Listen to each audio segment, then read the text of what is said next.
If you tend to be monotone when you present, your voice goes flat, low energy, it's not because you're boring. Flat delivery is almost always the result of rigid preparation. You're probably stuck in your head. You've got your talking points, your script, the words that you want to say, and it's actually constricting your voice.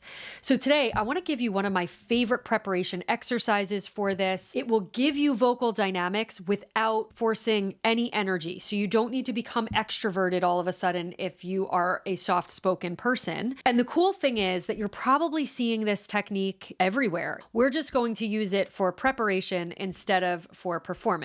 Welcome to Read the Room. I'm Mary Falkenstern. Let's begin. So take a look at this clip.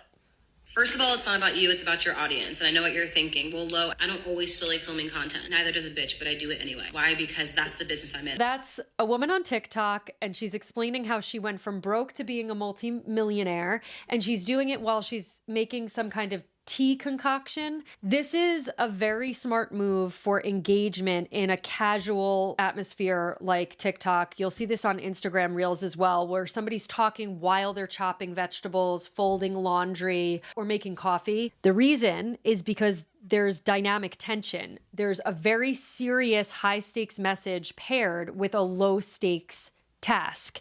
And it pulls our attention. We feel that tension and we want to see what is going to happen next. It's much more interesting to watch somebody do something than just a talking head.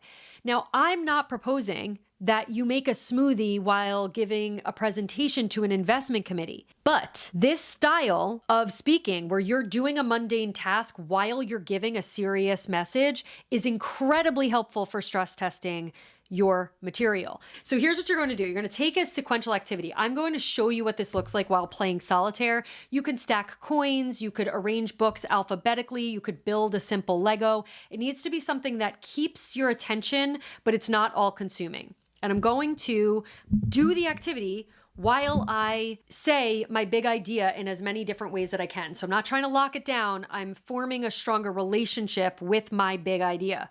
The big idea for this episode is that if you want better vocal dynamics, you need to have dynamics built into your preparation. When we have a constriction of energy in the voice, it's because there's a disconnection between the voice and the body. If you can just add in some simple ways to be more physical in your preparation, you will find that you will organically have better vocal dynamics. I could set a timer for 5 minutes. That's actually often what I'll do with clients, say like, you go do that and talk. And we're not editing. We're just talking and talking and talking. Meryl Streep once said that she never let anybody into rehearsals because they would think she's a bad actress. We get this wrong in preparation. We try to get too perfect too soon, and then we have no flexibility, and that will show up in your voice. Now, if you're monotone, you know it. And if you're not monotone, if you haven't embodied your message, you're just infusing energy into things, and you might not sound monotone, but you're still not getting the level of authentic engagement that you're capable of. I created activities like this after reading Robert Greene's Mastery, and he talked about anybody who is a master of a craft. One of the most important things they do is they make their practice harder than the execution. This is what we're doing. We're adding friction to your presentation. And what are we adding friction to? The most important thing, which is your core idea. Because if you're not clear on the big why, then you'll end up rambling. You'll end up in other problems with communication. So this goes a lot further than vocal dynamics. The application here goes beyond this because frankly, I don't care about your vocal dynamics. As a voice coach for business, I care that your listeners are engaged in a message that matters to them. So you're doing this in order to prime yourself and prep yourself for that. Now, when you do this, 3 things happen as a result. Number 1, you loosen that connection to your script. Stop getting stuck on talking points. It will guarantee you rigid delivery.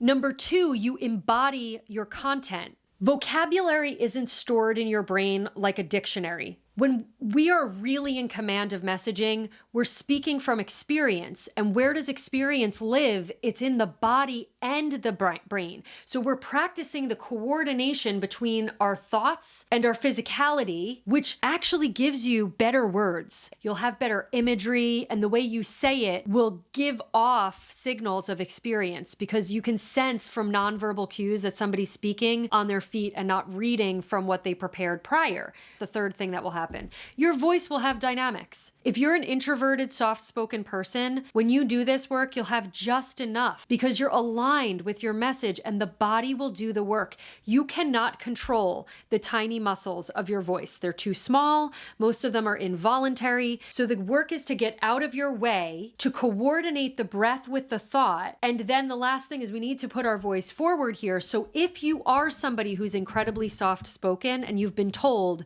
can you say that again? I couldn't hear you.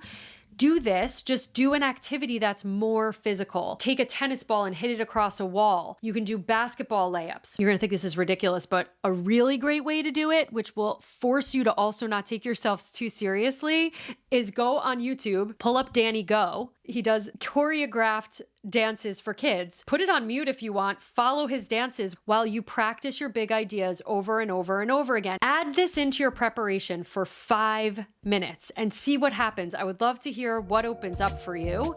And if you want more on mastering your voice so it leads to visible results in your work, please subscribe. Thank you so much for spending time with me. Until next time.